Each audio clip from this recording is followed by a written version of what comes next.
বেণী মাধব, বেণী মাধব, তোমার বাড়ি যাব। বেণী মাধব, তুমি কি আর আমার কথা ভাবো?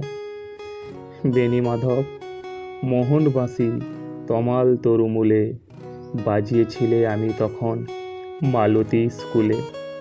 ডেস্কে বসে অঙ্ক করি, ছোট্ট ক্লাস ঘর, বাইরে দিদিমণির পাশে দিদিমণির বর। আমি তখন নবম শ্রেণী, আমি তখন শাড়ি, আলাপ হলো বেণী মাধব সুলেখাদের বাড়ি।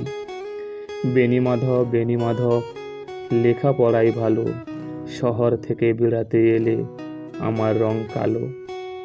তোমায় দেখে এক দৌড়ে পালিয়ে গেছি ঘরে। বেণী মাধব, আমার বাবা দোকানে কাজ করে। কুঞ্জে অলি গুঞ্জে তবু ফুটেছে মঞ্জরি, সন্ধেবেলা পড়তে বসে অঙ্কে ভুল করি। আমি তখন নবম শ্রেণী, আমি তখন 16, ব্রিজের ধারে বেণী মাধব লুকিয়ে দেখা হলো।